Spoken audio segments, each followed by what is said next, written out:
कहानी हमारे सारा और उसके पिता डॉन द्वारा मैरी को अस्पताल ले जाने से शुरू होती है, क्योंकि उसे सांस लेने में परेशानी हो रही है। जब मैरी की सांसें रुक गईं, तो सारा घबराने लगी। वह डॉन से तेज गाड़ी चलाने का आग्रह करती है। जब वे अस्पताल पहुंचते हैं, तो डॉन विशेष रूप से सारा को चुप रहने को कहता है। अस्पताल में पैरामेडिक्स मैरी की मदद के लिए दौड़ पड़ते हैं। वे उसे ऑक्सीजन देते हैं और उसकी जान बचाने की कोशिश करते हैं, लेकिन उन्हें मॉनिटर पर एक सीधी रेट दिखाई देती है। सालों पहले एक पारिवारिक के डिनर की ओर ले जाती है। सारा और उसकी बहन एमी अपने माता पिता डॉन और आइरीन के साथ डिनर कर रही हैं। मेज पर माहौल तब बदल जाता है जब सारा के पिता उसे एक पार्टी में जाने से मना कर देते हैं और परिवार पर अपना रौब दिखाते हैं। उस रात सारा अपने बॉयफ्रेंड क्रिस के साथ चुपचाप बाहर निकलती है। उसके माता पिता को बाद में पता चलता है कि उसका कमरा खाली है और उसके पिता उसे एक समस्या बताते हैं। पार्टी में सारा ने क्रिस के साथ डांस करते हुए मस्ती की, जिसने बाद में उसके लिए एक गाना गाया जो उसने विशेष रूप से उसके लिए लिखा था। वे एक दूसरे के लिए अपने प्यार का इजहार करते हैं और किस करते हैं। सारा सुबह घर आती है। डॉन पूरी रात उसका वेट कर रहा है। वे लड़ते हैं और सारा कहती है कि जैसे ही वह 18 साल की हो जाएगी, वह हमेशा के लिए परिवार छोड़ देगी।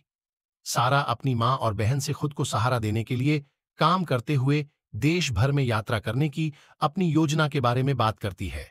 उसके पिता बातचीत सुन लेते हैं और बेसमेंट में चले जाते हैं, जहां वह एक बुकशेल्फ के पीछे एक गुप्त कमरे का खुलासा करते हैं। 3 महीने बाद सारा स्नातक हो गई। सारा की अपनी मां के साथ हुई बातचीत में पता चला कि उसके पिता बेसमेंट की गुफा में अधिक समय बिता रहे हैं। जब आइरीन घर से बाहर निकलती है, तो डॉन सारा को धोखे से बेसमेंट में ले जाता है और वह उसे वहां एक बॉक्स ले जाने में हेल्प करती है। वह उसे यह कहते हुए कमरे में ले जाता है कि यह पिछले मालिक ने बनाया है। वह उसे कमरे में बंद कर देता है और वह घबराकर मदद के लिए चिल्लाती है, लेकिन कोई भी उसे सुन नहीं सकता क्योंकि रूम साउंड प्रूफ है। उसकी मां उसे लेकर परेशान होकर पुलिस को बुलाती है। चौथे दिन उसके पिता उससे मिलने आते हैं और उसे कैद में रखने की पूरी बात के बारे में से समझाते हैं। अब से उसे वह सब कुछ करना होगा जो उसे मिलता है, यहां तक कि स्वच्छ हवादार हवा भी। उसके जाने से पहले डॉन सारा का फायदा उठा रहा है। एक पुलिसकर्मी ने परिवार से मुलाकात की और कहा कि वह देश भर में अपनी प्लान टूर के लिए रवाना हो गई है। उसकी मां को विश्वास नहीं है कि सारा कभी भी बाय कहे बिना घर छोड़ देगी, खासकर अपने 18वें जन्मदिन से पहले। अकेली और डरी हुई सारा को जैसे जैसे दिन बीतते हैं, क्रिस के साथ बिताई अपनी रात की याद आती है। क्रिस घर आता है। डॉन उससे झूठ बोलता है और उसे बताता है कि ग्रेजुएशन के बाद सारा अपने बचपन के पड़ोसी स्टीव के साथ भाग गई थी। बेसमेंट में कैद के डे 21 वह अपना 18वां जन्मदिन मनाती है और उसके पिता उसके लिए उपहार के रूप में एक केक और एक लाल नाइट गाउन लाते हैं। वह एक घड़ी मांगती है और वह उससे कहता है कि उसे उसके लिए कुछ करना होगा ताकि वह उसके लिए कुछ करे। जब वह उसकी बात नहीं मानती तो वह उसे पीटता है। कैद में रहने के लगभग 1 साल बाद उसके गर्भवती होने का पता चला और डिलीवरी हो जाती है। अकेले ही उसने मैरी नाम की एक लड़की को जन्म दिया। 4 साल बाद सारा फिर से गर्भवती है। डॉन एक गुप्त दोहरी जिंदगी जीता है, एक अपनी पत्नी आइरीन और बेटी एमी के साथ, और दूसरा बेसमेंट में सारा और उसकी बेटी मैरी के साथ। सारा के ठिकाने के बारे में अभी भी चिंतित आइरीन एक निजी डिटेक्टिव को नियुक्त करना चाहती है, लेकिन डॉन दृढ़ता से मना कर देता है। डॉन होने के उपहार के रूप में सारा और मैरी के लिए बेसमेंट में एक टीवी लाता है। बाद में सारा को दूसरा बच्चा हुआ, एक बेटा माइकल। एक रात सारा अपनी भयानक जीवन कहानी को सोते समय की कहानी में बदल देती है, राजकुमारियों और रातों के साथ जो वह अपने बच्चों को बताती हैं। क्रिस फिर से घर आता है और सारा के बारे में पूछता है। उसकी बहन एमी उसे सच्चाई बताती है। यह महसूस करते हुए कि डॉन ने क्रिस से झूठ बोला था, वे इस बारे में बात करते हैं कि वह हमेशा सारा के प्रति कितना भयानक रहा है। एमी को डर है कि डॉन ने पास्ट में अपने नेचर और बुरे स्वभाव का हवाला देकर उसे मार डाला होगा। आगे बढ़ने के लिए सारा अपने बच्चों को बाहरी दुनिया को भूलने में मदद करने के लिए काल्पनिक कहानी बनाती है। इस बीच डॉन को एमी और आइरीन से उसके झूठ का सामना करना पड़ता है। एक भयानक लड़ाई शुरू हो जाती है। गुस्से में आइरीन चिल्लाती है कि वह अपनी बेटी को ढूंढने के लिए हर संभव कोशिश करेगी। उनकी लड़ाई के दौरान डॉन अपनी चाबियां कुर्सी पर गिरा देता है। एमी चाबियां लेती है और सुराग ढूंढने के लिए बेसमेंट में जाती है। डॉन उसे ढूंढता है, अपनी चाबियां वापस लेता है और एमी से लड़ता है। वह पागल है, डरी हुई है और सारा के गायब होने के लिए उसे दोषी मानती है। जैसे जैसे समय बीतता है, सारा को एक और बच्चा होता है जिसका नाम वह थॉमस रखती है। अच्छा और शांत स्वभाव का होने के कारण सारा डॉन को तीसरे बच्चे को ऊपर ले जाने के लिए मना लेती है।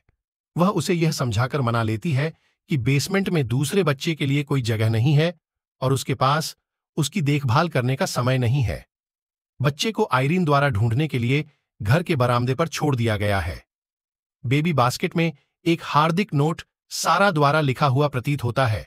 वह लिखती है कि यह उसका बच्चा है और वह चाहती है कि उसका पालन पोषण आयरीन करे। लेटर में उसने बताया कि उसके और उसके प्रेमी के पास बच्चे की देखभाल करने के साधन नहीं है।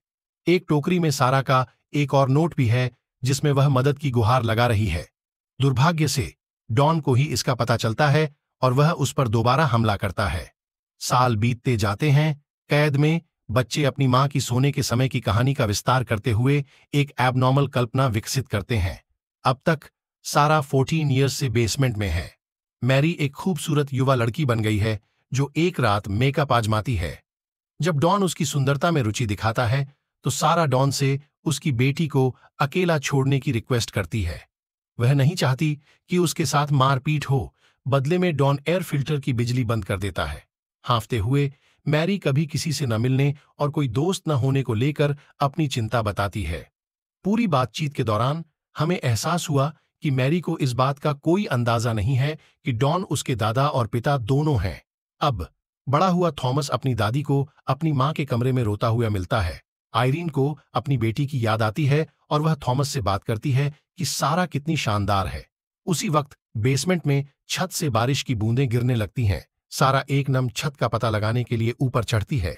एक चम्मच का उपयोग करके वह सतह तक अपना रास्ता खोदती है जहां वह एक संकट संकेत चमकाती है। एक पड़ोसी ने नोटिस किया कि वह इसकी जांच करने के बजाय डॉन को इसके बारे में बताता है। डॉन सारा को पीटता है जो फिर से गर्भवती है। पिटाई के कारण वह दर्द से चीखती हुई अपने बच्चे को खो देती है। सारा को मरा हुआ बच्चा हुआ है और डॉन ने बच्चे को आंगन में दफना दिया है। डॉन बेसमेंट में जाता है और शिकायत करता है। वह थॉमस की भी प्रशंसा करते हैं जो अब एक मजबूत एथलीट है। जब मैरी और माइकल पूछते हैं कि उन्हें बाहरी दुनिया में कब ले जाया जाएगा तो डॉन सारा को उसके बुरे व्यवहार के लिए दोषी ठहराता है। यही कारण है कि वे वहां फंसे हुए हैं, अपने बच्चों के जीवन के बारे में अंतहीन सवालों से दबाव में। गुस्से में सारा चिल्लाती है और उनका सारा फर्नीचर तोड़ देती है। थककर वह क्रिस के साथ अपने सबसे सुंदर पलों को याद करते हुए जमीन पर गिर पड़ी। उसके बच्चे उस पर कंबल डालते हैं और अपना घर साफ करते हैं। वे उससे माफी मांगते हैं। भावुक सारा ने उन्हें बताया कि वे कैद में अपने जीवन के पीछे की सच्ची कहानी सुनने के लिए काफी बूढ़े हो गए हैं। अब तक वे जानते थे कि थॉमस की देखभाल में मदद करने के लिए डॉन अपनी चाची आयरीन के साथ ऊपर रहता है। तमाम झूठों से तंग आकर वह उन्हें सब कुछ बताती है, इस तथ्य से शुरू करके कि उसका जीवन उनकी पसंदीदा सोने के समय की कहानी की प्रेरणा है। धीरे से वह समझाती है कि डॉन उसके पिता के साथ साथ उनका भी पिता है।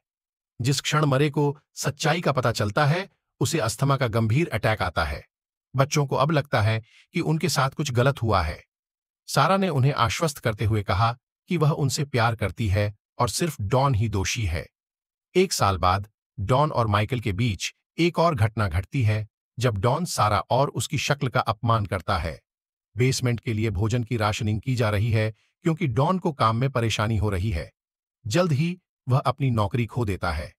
फौजदारी का सामना करते हुए डॉन बेसमेंट में परिवार का दम घोंटने की कोशिश करता है।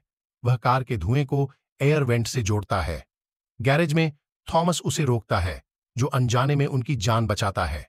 जबकि डॉन और उसका परिवार आंगन में मजेदार बारबेक्यू का आनंद ले रहे हैं, मैरी बीमार है, सांस लेने के लिए संघर्ष कर रही है। डॉन ने मैरी को अस्पताल ले जाने से इनकार कर दिया। सारा उससे मदद की गुहार लगाती है। वह किसी भी चीज के बारे में एक शब्द भी न कहने का वादा करती है। डॉन सहमत है। मिशेल पीछे रह गई है। कैद के 20 साल बीत चुके हैं और अब हम फिल्म की शुरुआत में हैं जब मैरी को अस्पताल ले जाया जा रहा है।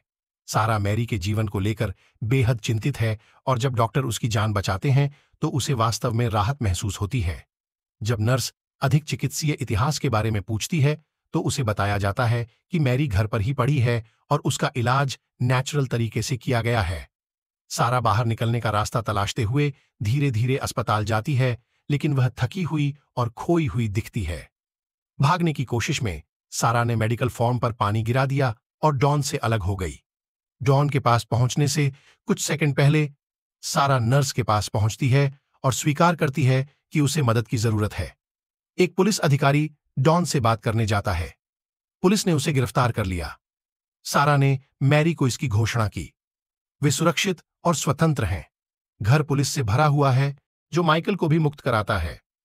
आयरीन और थॉमस तबाह हो जाते हैं जब वे माइकल को तहखाने से बाहर निकालते समय हांफते हुए देखते हैं।